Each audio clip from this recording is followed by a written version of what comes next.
So we talked about liquids. We're going to have an entire unit on gases. I just wouldn't be a very nice guy if I didn't spend a little bit of time talking about the solid state too. So just to reiterate, liquids again. So liquids, those particles, they're sliding around past each other. As they're sliding past one another, they're influenced by each other. They're influenced by the intermolecular forces that are present. So when two water molecules pass by each other, okay, they don't just pass by without waving and stopping to say hello. And they're slowed down by those intermolecular forces, and it kind of holds them together. And that's why water doesn't actually turn into a gas until around 100 degrees Celsius. It takes a lot of energy to get them to completely separate out into gases. And with a liquid, the particles are very, very close together. Okay, those intermolecular forces are holding them together. Sure, they can slide around past each other, but as far as distance between them, not going to be much. So with solids, they're also tightly packed together. They're going to be a little bit closer packed together, and it's because they can set up kind of a more rigid structure. And it's those particles, they're in motion, but it's very, very limited. So they're just kind of vibrating in place, you could say. And with solids, those structures can either be intermolecular forces or chemical bonds. So depending upon the solid, it could be intermolecular forces. So ice, the H2O molecules in ice are held together by the hydrogen bonds in between the water molecules. Silicon dioxide, so sand, those silicon and oxygen molecules are all held together covalently.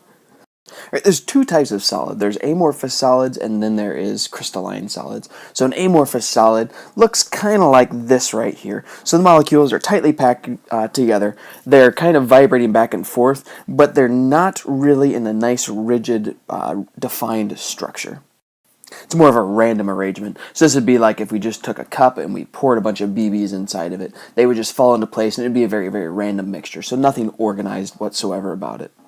You can recognize amorphous solids because they don't set up nice, pretty crystals. You know, if you go to a rock and gem store, you'd look and you'd see maybe some amethyst or some quartz, and they have the nice, pretty, repeating shapes. That is not an amorphous solid, then that's a crystalline solid. Amorphous solids would be something like rubber or glass that don't have a nice, rigid, repeating structure of their own. And this is why when you throw a baseball at your window, it shatters. It doesn't just snap in half. And it shatters because, if we look at this amorphous solid that we've got right there, okay, let's zoom way in, and we hit it, we impact it, it's going to break, and it's not going to snap a molecule in half. Okay, it's not going to just shatter right there. It's going to shatter in between the molecules. And so if you think about it then, so the shatter is going to have to follow a pattern in between the molecules. And if you look at how that's shutting up, yeah, it looks like glass shattering. You get those veins that break on through it. And that's why when you hit a glass window or any glass pane, it's going to shatter out from the point of impact. Then there's crystalline solids. So with a crystalline solid, those individual molecules, they're setting up a nice, pretty, repeating pattern. And it can be individual atoms, it can be ions, or it can be molecules that are arranged in that nice, orderly fashion. Those orderly fashions, it's going to set up so it repeats over and over again. Each repeated pattern is what we call a unit cell, and it's a three-dimensional structure. Macroscopic, so that's a larger one. So when we look at a gem, okay, we see those flat surfaces, and that's caused by those repeating structures. So quartz and ionic solids are crystalline, and if we were to hit one of these with a hammer, okay, it shatters, and when it shatters in nice straight lines, so it would actually chip off. And that's because if you look in between, it's going to shatter there, or it's going to shatter there, or there, and so it actually breaks off nice and evenly. So here's a view, microscopic and macroscopic, of both. So this right here would be quartz, which is silicon dioxide. And so you can see the silicon, the large red ones, and then the small ones would be the oxygens, so silicon, two oxygens. And it sets up this nice repeating pattern. And if we look at macroscopically, you see here how it's flat on the surfaces, and we get a very repetitive pattern. So it's the same crystals that grow over and over again, as opposed to this right here. So this would be glass. Glass is actually, as it turns out, silicon dioxide as well. It's just set up in an amorphous form. And so you can see right here the silicons and the oxygens don't really have a repeating pattern throughout. And so when we look at the macroscopic form of that, we can see how when it shatters, it doesn't shatter nice and cleanly. It's going to break along the planes, so where it can find places in between. Now, as far as unit cells go, so those repeating structures that can be formed, there's actually 14 different ones. We don't actually need to know those, and we're not going to go into depth talking about them. Just want to show them to you so you can be aware that they're out there. This would be something that a material chemist would study to learn how different structures are formed and how we can get different rigid structures to form other things. More powerful solid structures. So think of like cement, concrete, that kind of stuff. All right, molecular solids. So molecules, we're talking about covalently bonded compounds here. So they would consist of nonmetals, so diatomic elements. These would be like N2O2, all of those. Or compounds composed of two or more nonmetals, so NO2, SO2, all of those. These don't conduct electricity. In order to conduct electricity, you'd have to have a place for those electrons to transfer through solutions, so electrolytes. Since molecular solids don't produce ions, nothing for those electrons to hopscotch across the solution with. And then individual units, so if we think of like I2, which is a solid, so you'd have iodine bonded to iodine, and then in a solid you would have other iodines bonded to other iodines, and those two individuals are going to be held together by intermolecular forces. And those intermolecular forces, in the case of I2, since it's nonpolar, would be just London dispersion force. Since those forces are relatively weak, these solids tend to be soft, okay, so we can take these solids and we can actually mush them, we can crush them, that kind of stuff, and they have low melting points, so it's going to be easy to turn these into a liquid or a gas. Iodine, in fact, is one of the solids that actually sublimates, so it goes directly from a solid to a gas just at room temperature. And that's because those intermolecular forces that hold those I2s together are fairly weak, and so it's not going to take much energy to separate them apart. So I'm sure you guys have heard the term saturated and unsaturated fats. Well, I'm here to tell you exactly what that means. And it's going to be something you recognize too. So this right here, this would be an example of a fatty acid. So that's what makes up things like butters and oils and all of that. This molecule right here happens to be saturated.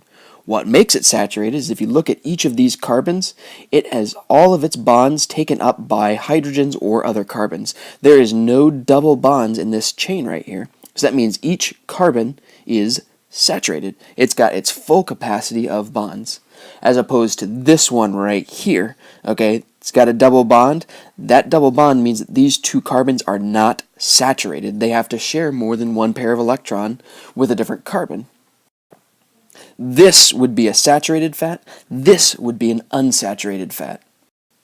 And this picture isn't very good. It is a Lewis diagram, so it doesn't show us three-dimensional. But on a double bond like this, that would actually be bent down. And so if this was drawn better, it would look more like this. So you'd have that straight chain, and then at the double bond, it would tweak down, and then you would have the straight chain again. So as a result of that double bond then, if you think of this guy right here, if we've got two saturated fats, so there's one and there's the other, both of them straight, they can very, very easily set up intermolecular forces between each other because they can sit right next to each other. As opposed to these saturated fats, so one with just unsaturated fat, if we have two of those, it's going to set up like that. Okay, in which case maybe they could set up an intermolecular force there, but as far as this distance, that's going to be too far for them really to touch each other. So since they can't arrange themselves nice and neatly like this, they tend to be liquids at room temperature. So oils, if you think of like vegetable oil or any of those are unsaturated fats. That's why they're liquids at room temperature. Butter, so if you think of a stick of butter, you set it in the refrigerator, set it on the counter, and it's a solid, it's because it's a saturated fat. So the food industry actually tends to like saturated fats. The reason they like saturated fats is they don't spoil. And it's because since all of these carbons are already bonded to something, they don't oxidize. And oxidation is what causes food to spoil, one of the things that causes food to spoil. And so if we've got a saturated fat, all those carbons are saturated, there's nothing for the oxygen to react with, therefore it will not go bad. That's why a tub of margarine can sit in your refrigerator forever. However, an unsaturated fat like this one, at that double bond, an oxygen molecule could easily come in right there, oxidize this, and essentially make it go bad. However, since this cannot be oxidized, since it's already perfectly safe, our bodies can't process saturated fats either. And so literally it just goes straight through us. Well, fortunately, it doesn't just go straight through us. It tends to instead dissolve into our fat layer, okay, and help add on a little bit more there. Or it can act as a solvent, so since it is a very, very nonpolar molecule, things like vitamins that we take in, vitamins are also nonpolar, and so they will dissolve in the butters, and then when we pass them through, guess what goes with them? Yeah, the vitamins that we need. So this is why cooking with butter is worse than cooking with like olive oil or something, because since butter is a saturated fat, it's going to either dissolve into our fat layer and add a little bit more cushion, or it's going to take the vitamins that our body needs and just whoop, flush them right on through. Some covalent compounds, though, set up a covalent network solid. So this is where we have one or two nonmetals that instead of just having an individual molecule that intermolecular forces with another individual molecule, those nonmetals actually set up a whole entire covalent network bond. Carbon and other carbon group elements can form these as solids. So if we think of like silicon dioxide, okay, that's in the carbon group. So silicon dioxide sets up this covalent network solid. And so what happens is instead of one of those oxygens or silicons just being bonded to two oxygens, and that's it, they're sitting on their own. If we have another one, like here's another silicon dioxide, okay, and imagine that they were just IMF together. Hey, that's not going to be the case with this. What really happens is we set up another covalent bond right there and another covalent bond right there. So we get a nice repeating rigid structure. That's where glass and quartz come from, but they're not held together by just intermolecular forces. They're actually held together by covalent bonds. As a result, you're going to have very, very high melting points because you don't have to break intermolecular forces. You have to break covalent bonds. They're also very, very rigid, very, very hard. Same thing, if you hit one of these with a hammer, you're not just having to break intermolecular forces. It's not like slapping a stick of butter with a hammer. This is like hitting a diamond, so something that's going to be very, very hard to shatter.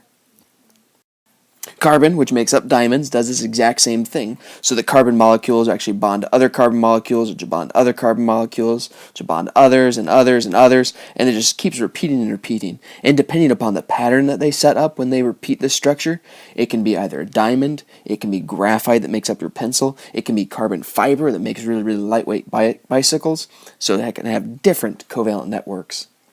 And if we think of diamonds, hardest substance known to man, very, very high melting point, 3,550 degrees Celsius. And it's all because of that covalent network solid. So here's graphite. So graphite would be a form of carbon. This is pencil lead right here. And so you've got carbons at each of these corners, and they set up these little 6 carbon chains. And those 6 carbon chains will then bond to other 6 carbon chains, which bond to other 6 carbon chains. You get the point. So with respect to each carbon then, so like that one, this is going to be a trigonal planar structure. And so this, what we're looking at, this is actually what it looks like. Okay, it's going to be a flat sheet just like this. So nothing's really poking out at you. But then we can stack another flat sheet on top of that flat sheet. And so we can get this repeating pattern of flat sheets caused by delocalized pi bonds between the sheets. And so that means we're going to have some double bonds between those carbons. And that's going to cause those electrons to kind of delocalize. And so they can then form those covalent bonds up and down as well. So graphite in your pencils, when you're writing with a pencil, what makes it leave some carbon behind on your paper is because each time you write, you're shaving off one of these layers. Okay, and that layer of carbon particles is then what's smearing onto your paper and staying there, and that's how we write free response answers to our chemistry test questions. Diamond, which is obviously a lot harder than graphite, that's why we don't use it in pencils, actually sets up a tetrahedral structure. So each carbon would form a tetrahedral, and that tetrahedral would bond to another tetrahedral, and so it sets up a very, very rigid repeating structure. So we can't really shave off a layer of a diamond, so they don't make pencils out of diamonds. And it would be really expensive too. But don't let the weak pi bonds fool you. Carbon is actually, or graphite, has a very, very high melting point, and so this is going to be a relatively strong structure. This is the other carbon covalent network group that we talked about, silicon dioxide. This is the empirical formula for quartz. So it's actually silicon bonded to 4 oxygens, forming a tetrahedra, but the ratio is going to be 2 oxygens for every 1 silicon. Silicon by itself can also do this. It's going to form a group. It's in carbon, so it's going to be a lot like carbon, and it forms a similar structure to a diamond.